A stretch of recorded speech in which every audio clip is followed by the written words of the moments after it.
Bonjour et bienvenue dans ma chaîne Autism Safe Diet, une chaîne qui sera dédiée à partager mon expérience avec l'autisme. Donc, toujours en suivant la même diète, sans gluten, sans produits laitiers et sans sucre raffiné. Je vous propose aujourd'hui une recette facile, simple à faire de petits pains, des petits pains santé, sans gluten bien sûr, sans produits laitiers, keto et avec un indice glycémique très bas. Donc comme vous voyez sur l'image, c'est des petits pains moelleux, bien aérés. Je vous laisse découvrir la liste des ingrédients. Donc pour préparer ces petits pains, on aura besoin de graines de tournesol, des graines que j'ai fait tremper dans l'eau 24 heures. Après ça, je les ai passées au déshydrateur pour sécher et après ça, je les ai fait moudre. Donc on va avoir besoin de 130 g de farine de graines de tournesol, 20 g de graines de sésame moulu, de la farine de coco, du psyllium, de la poudre à lever ou la poudre à pâte, du sel. Donc pourquoi je fais tremper mes graines de tournesol? Parce que en les trempant, on permet d'éliminer les inhibiteurs d'enzymes et l'acide phytique, et aussi on déclenche la germination, ce qui rend ces graines plus digestes. Et une petite cuillère à café de fenouil moulu. Donc ici c'est des graines de fenouil et ça ajoute un petit goût vraiment sympa au pain quand on l'ajoute. Donc je mets tous les ingrédients dans un bol et je les mélange bien jusqu'à ce qu'ils soient bien homogènes. Après ça, je vais leur ajouter 250 ml de lait de chanvre. Donc ça peut être n'importe quel lait végétal. Moi personnellement, je le fais toujours avec le lait de chanvre, mais vous pouvez essayer avec un autre type de lait végétal. Et de l'huile d'olive et le vinaigre de cidre de pomme. Donc une fois que j'ai tous mes ingrédients, je vais bien mélanger. Comme vous voyez, le mélange est collant.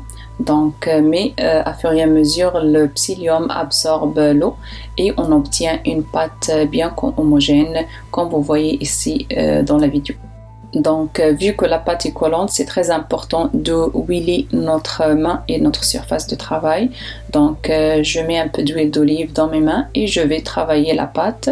Je la divise sur 6 boules, puis je vais faire des boules comme vous voyez ici. Donc, j'en obtiens 6. Ça va donner des petits pains de taille moyenne. Donc, bien sûr, vous pouvez ajuster la taille comme vous voulez.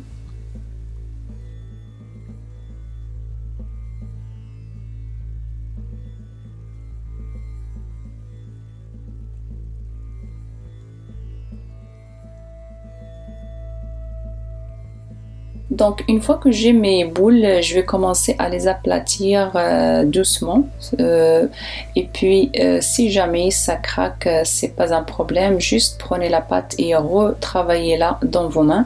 Donc comme vous voyez ici, comme je vous montre dans la vidéo, quand vous avez une craque comme ça, juste poussez avec votre pouce et en même temps on tourne la pâte et on la travaille avec la main pour garder la forme du cercle et en même temps on se débarrasse de la craque. Donc je les aplatis à cette épaisseur là, ça me donne des pains qui gonflent, puis en même temps ils sont pas très gros parce que c'est quand même des pains, si on les fait très gros c'est très rassasiant, donc avec cette épaisseur là ça reste léger. Donc une fois que je finis d'aplatir mes pains, je vais prendre un tout petit peu d'eau. Donc je vais mettre un tout petit peu d'eau avec mes doigts sur la surface du pain pour aider que les graines de sésame et les graines de pavot collent. Donc comme vous voyez sur l'image, donc je mets de l'eau, après ça je les mets dans les graines de sésame ou de pavot et puis je les mets sur une plaque en inox que j'ai huilé avec de l'huile de noix de coco. Donc voilà, je continue de préparer mes autres pains puis jusqu'à la fin, puis après ça je vais les mettre dans un four déjà préchauffé à 175 degrés pour à peu près 1 heure. Donc voilà nos pains après la cuisson. Comme vous voyez, ils ont quand même gonflé par rapport à la taille qu'on avait fait avant la cuisson.